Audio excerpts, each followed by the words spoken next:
ஒரே ஒரு கேள்வி கேட்குறேன், அதுக்கு ஆன்சர் பண்ணுங்கள்.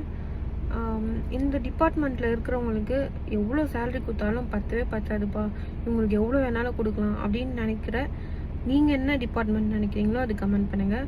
நான் என்ன டிபார்ட்மெண்ட் நினைக்கிறேன் அப்படின்னு தெரியுமா? தூய்மை பணியாளர்கள். ஸோ நிறைய பேருக்கு தெரிஞ்சிருக்கோம், இல்லை எல்லாருக்குமே தெரிஞ்சிருக்கோம். நம்ம போடுற ரோட்டில் போடுற குப்பை, அப்புறம் நம்ம குப்பை தொட்டில் இருக்கிற குப்பை, அப்புறம் நம்ம சாக்கடை க்ளீன் பண்ணுறது, அது எல்லாமே பண்ணுறவங்க தான். அவங்களுக்கு எவ்வளோ காசு கொடுத்தாலும் எவ்வளோ சேலரி கொடுத்தாலும் பத்தாது. ஆனால் எனக்கு என்னமோ அவங்களுக்கு சேலரி கம்மின்னு தான் நினைக்கிறேன். அவங்களாம் இல்லைன்னா நம்ம நாடு குப்பை தான். நம்ம நாடு இல்லை, நம்ம வீடே குப்பை தான். அவங்க வேலை எவ்வளோ கஷ்டம்னு நம்மளால் புரிஞ்சிக்க முடியும். எப்படின்னா, சும்மா ஒரு குப்பை வண்டி போனாலே நம்மளாம் மூக்க முடிப்போம். அவங்க அதிலே வாழ்கிறவங்க. அவங்க அந்த வேலையை பிடிச்சி செய்கிறாங்களா பிடிக்காம செய்கிறாங்களான்னு எனக்கு தெரியாது.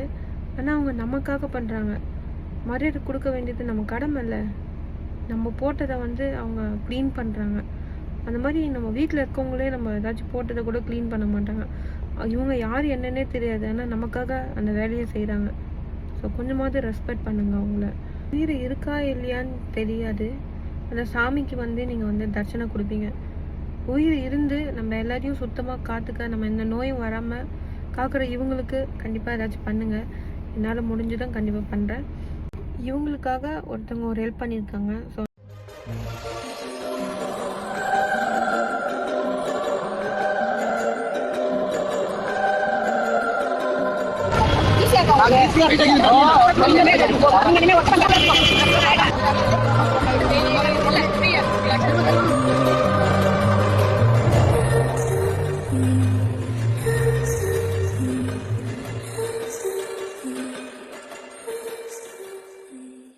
பார்க்கவே செம்மையாக இருக்குல்ல. அதுவும் அவங்க மூஞ்சில் இருக்கிற அந்த சந்தோஷத்தை பார்க்கும்போது இன்னும் சூப்பராக இருக்குது. நம்மளால் முடிஞ்சதையும் நம்ம ஏதாவது பண்ணலாம். கண்டிப்பாக உங்களால் முடிஞ்சதையும் நீங்கள் பண்ணுங்கள். அடிக்கிற வெயிலில் கொஞ்ச நேரம் கூட நம்மளால் நிற்க முடியாது. ஆனால் அடிக்கிற வெயில், கொட்டுற மழை கூட பார்க்காம இவங்க வேலை செய்கிறாங்க. ஸோ இவங்களுக்கு இது ஒரு நல்ல ஒரு யூஸ்ஃபுல்லான திங்ஸாக இருக்கும். இதுதான் வாங்கி தரணும்னு இல்லை, உங்களால் எது முடியுதோ அது வாங்கிட்டாங்க.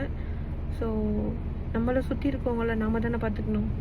இது அவங்களுக்கு கொடுக்கணும்னு நினச்ச அந்த மனசை நான் பாராட்டுறேன். நான் மட்டும் இல்லை, என்னோட ஃபாலோவர்ஸ் சார்பாகவும் நான் அவங்கள பாராட்டுறேன்.